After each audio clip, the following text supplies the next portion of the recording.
Salut tout le monde, bienvenue pour cette deuxième vidéo sur l'immigration au Japon qui va compléter la première sortie récemment parce que je me suis rendu compte que j'avais zappé des trucs par manque de temps ou par oubli et que j'étais peut-être passé un peu vite sur certains points, notamment en ce qui concerne mon parcours. J'ai dit dans ma première vidéo que j'étais venu au Japon en prenant un CFP, un congé de formation professionnelle de 3 ans, et que j'avais été payé la première année. Et j'avais aussi dit d'aller chercher sur Google pour les détails de ce congé pour pas y passer trop longtemps, mais il y a un point qui a fait tiquer quelques personnes à juste titre, hein. Elles se demandaient si j'avais pas oublié un détail très important par omission ou volontairement. Alors en fait, il faut savoir que quand on prend un CFP, on est payé pendant la première année, oui, mais c'est pas un cadeau. On s'engage à revenir dans l'administration pour travailler 3 fois la durée de son congé rémunéré ou à rembourser la totalité des sommes perçues. Donc dans mon cas, comme j'ai été payé pendant un an, je suis censé rentrer en France pour bosser 3 ans ou bien rembourser ces 12 000 euros environ. Alors c'est effectivement un gros détail, hein, mais si j'en ai pas parlé, c'est pas pour le cacher, c'est simplement parce que j'ai fait ni l'un ni l'autre pour le moment. Comme vous le savez, hein, je suis là depuis 12 ans et je suis pas du tout rentré en France pour y bosser. Alors comment j'ai fait? Eh bien c'est pas sorcier. Après mon congé de formation professionnelle, j'ai simplement enchaîné avec un autre type de congé, la mise en disponibilité pour convenance personnelle. Ce congé, pour ceux qui ne le connaîtraient pas, dure 10 ans au maximum dans la carrière. Donc j'en ai utilisé quelques années. Et ce qui est bien, c'est que tant qu'on est en congé prolongé comme ça, peu importe le type de congé, eh bien, ça repousse d'autant le moment où on doit choisir entre revenir bosser ou rembourser l'argent. En plus, tenez-vous bien, c'est pas terminé, puisqu'au bout de 2 ou 3 ans de ma dispo pour convenance personnelle, j'ai oublié exactement combien, je suis passé sur une disponibilité pour élever un enfant de moins de 12 ans quand mon fils est né. Maintenant, mon fils a bientôt 7 ans, donc il me reste encore 5 ans sur cette dispo avant de retourner sur la première dispo et d'utiliser les 7 années restantes. Alors par contre, attention, depuis le 29 mars 2019, si on passe 5 années consécutives en dispo pour convenance personnelle, on est obligé de réintégrer d'abord la fonction publique pendant au moins 18 mois avant de repartir pour 5 nouvelles années. Bref, en enchaînant le CFP, la dispo perso et celle pour élever mon fils, je devrais pouvoir rester en congé pendant environ 25 ans avant de devoir rembourser quoi que ce soit, et j'ai toujours la possibilité de rentrer en France si je suis vraiment obligé pour une raison ou pour une autre. Il existe aussi d'autres congés comme celui poursuivre son conjoint, et comme ma femme, vous le savez, est japonaise et qu'elle travaille ici, j'imagine que je devrais pouvoir en bénéficier, mais j'ai pas encore vérifié. Et il y a aussi un congé pour créer une entreprise, par exemple. Donc vous voyez qu'il y a quand même pas mal de moyens de rester dans cette position statutaire assez longtemps, notamment si on a plusieurs enfants. Voilà, j'espère que c'est clair et cette fois vous savez vraiment tout sur mon parcours, comment j'ai fait pour venir, pour rester ici et sur ma situation actuelle. J'espère que ça donnera des idées à certains d'entre vous, surtout si vous êtes fonctionnaire d'État, territorial ou hospitalier.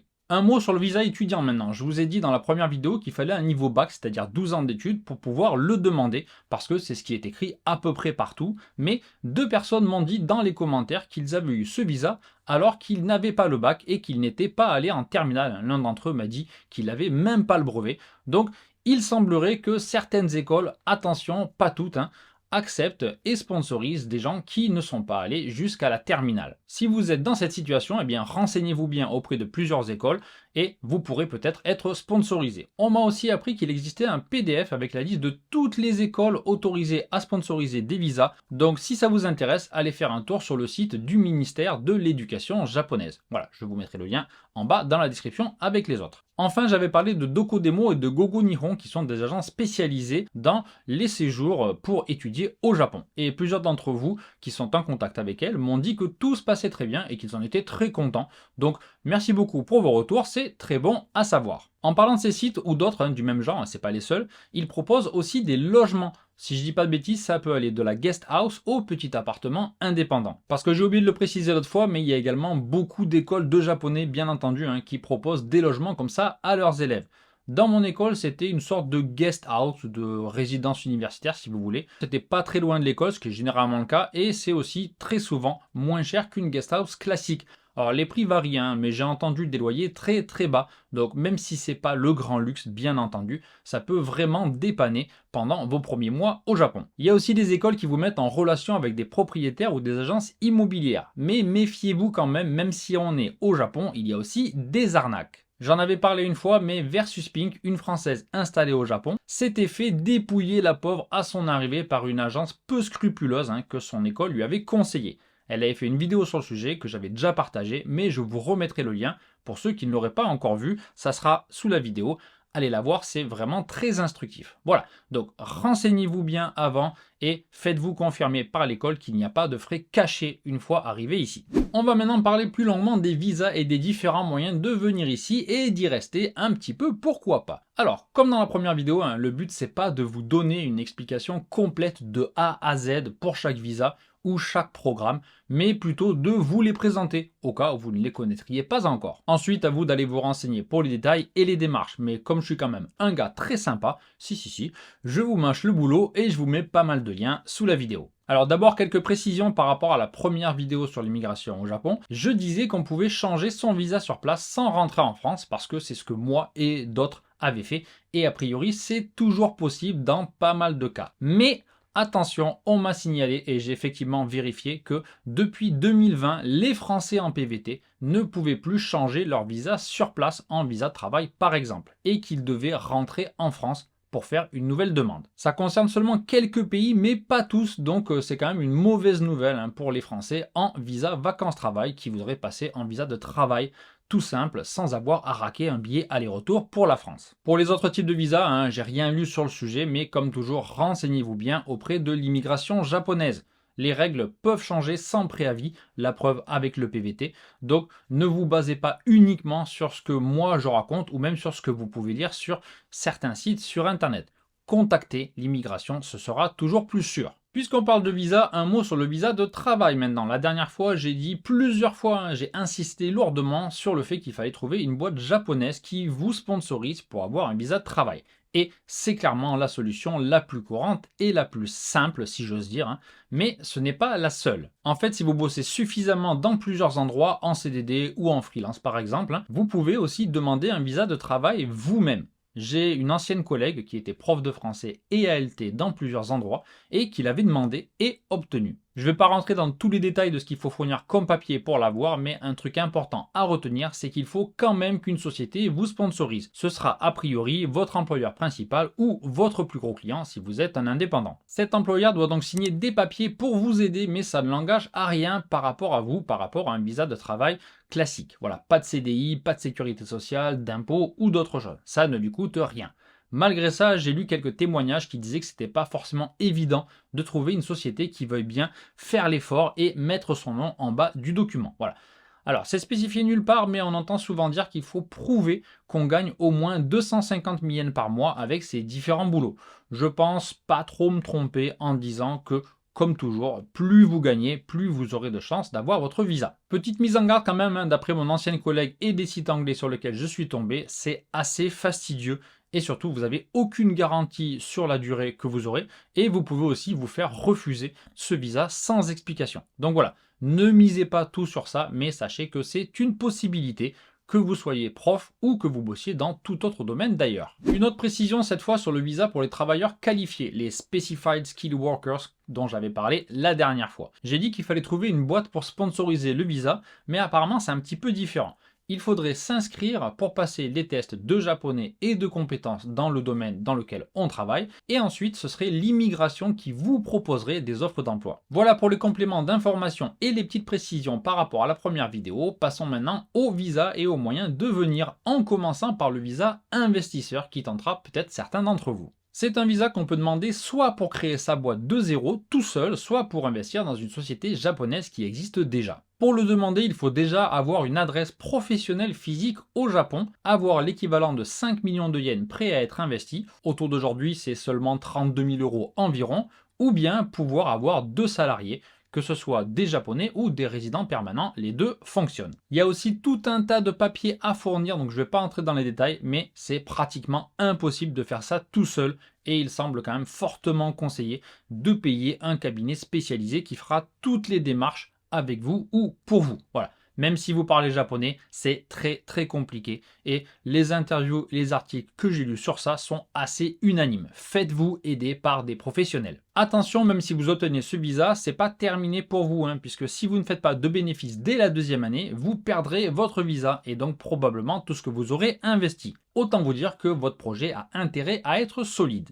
Je vais maintenant vous parler de 3 autres moyens de venir au Japon dont j'ai pas parlé la dernière fois. En fait, il y en a 2 que je connaissais déjà, mais auxquels j'avais plus du tout pensé au moment de faire cette vidéo, et un qu'on m'a appris dans les commentaires. D'ailleurs, j'en profite pour vous remercier tous et toutes pour vos messages sous la première vidéo. J'ai reçu pas mal de témoignages et d'infos très intéressantes qui m'ont vraiment aidé à préparer cette vidéo. Et puisque j'en suis au remerciement, j'en profite pour glisser un énorme merci à ceux et celles qui me soutiennent activement chaque mois sur Patreon ou par les souscriptions à la chaîne directement sur YouTube, et bien sûr aussi ceux qui le font avec le bouton merci sous la vidéo quand ils adorent une vidéo en particulier. Allez, je papote, mais vous avez sûrement plein de trucs à faire après cette vidéo. Alors on continue avec quelques mots sur le visa étudiant, mais cette fois dans le cas où vous êtes étudiant dans une fac en France ou dans un autre pays. J'imagine que c'est à peu près la même chose, même si j'ai moins d'infos de ce côté-là. Et donc, si votre université a des accords avec une fac japonaise,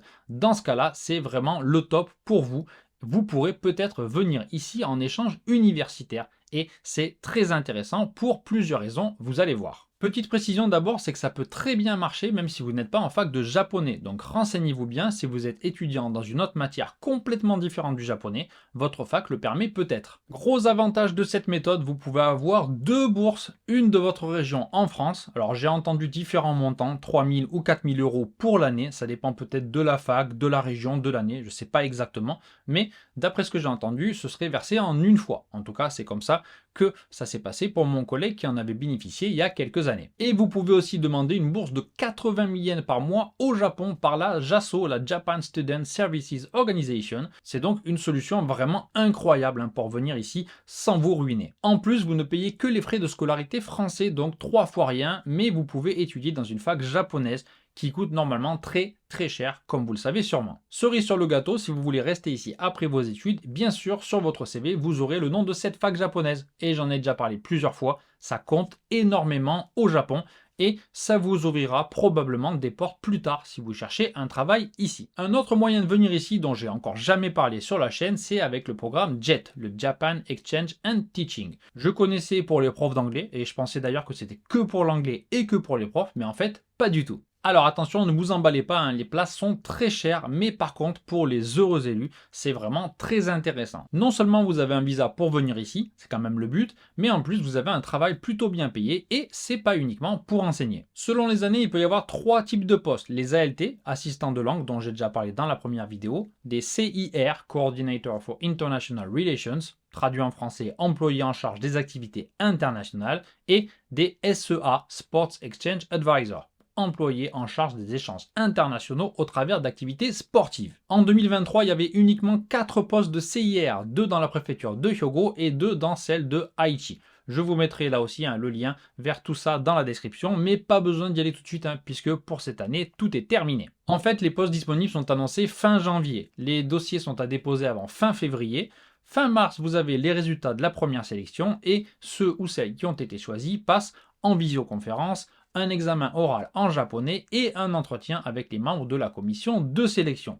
Et enfin, tout se termine fin mai avec les résultats définitifs et début août, donc très bientôt puisqu'on est fin juillet, c'est l'arrivée au Japon. Pour être retenu, il faut avoir au minimum une licence et ça peut varier selon les postes, mais il faut aussi très souvent un bon, voire un excellent niveau en anglais et ou en japonais. Si vous êtes choisi, vous pourrez rester 1 an, mais c'est renouvelable 2 fois en général, voire 4 fois si votre travail est vraiment exceptionnel. Les postes sont à temps plein, c'est 35 heures par semaine, du lundi au vendredi, et ils sont payés entre 3,3 millions de yens bruts la première année à 3,9 millions de yens la 3e année. C'est un salaire plutôt correct, surtout que c'est généralement dans des endroits un peu à la campagne où la vie coûte forcément moins cher qu'à Tokyo et où vous aurez aussi moins de tentations et d'occasion de faire fumer votre carte bleue au quotidien. 3e moyen de venir dont j'avais jamais entendu parler, je vais être honnête avec vous, mais qui a l'air vraiment pas mal aussi, c'est le volontariat international. Alors je sais ce que vous pensez, oui, volontaire c'est nul, on n'est pas payé. Mais non, volontaire c'est seulement dans le titre.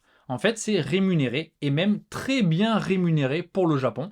Alors je ne sais pas si j'ai loupé un truc ou si j'ai mal compris, mais a priori, on reçoit une allocation de base de 760 €, peu importe où on va. Et ensuite, il y a une allocation géographique en fonction du pays. Et pour le Japon, on arrive à 2845 € par mois si on est à Tokyo et 2570 € si on est dans une autre ville. Avec le taux actuel, ça fait minimum 400 000 yens par mois, c'est vraiment très très bien. Il existe deux types de volontariat, le VIE, E pour entreprise, et le VIA en administration. Voilà, dans les deux cas, la durée de la mission peut aller de 6 mois à 2 ans, et les conditions pour postuler sont assez simples, et les principales sont qu'il faut avoir plus de 18 ans, mais moins de 29 ans. Vous devez avoir 28 ans maximum au moment de votre départ. Pour faire un VIE au Japon, vous devez également avoir un bac+3. Il faut aussi être français, ou avoir la nationalité d'un pays de l'UE et avoir un casier vierge. Par contre, évidemment, il faut avoir un profil qui correspond aux offres disponibles sur le site et qui intéresse les sociétés. Le truc bien, c'est qu'il y a plein de postes dans des domaines différents. J'ai regardé et au moment de préparer cette vidéo, il y a 20 offres pour le Japon qui vont d'ingénieur qualité à consultant en passant par chargé de mission auprès de l'ambassade de France au Japon.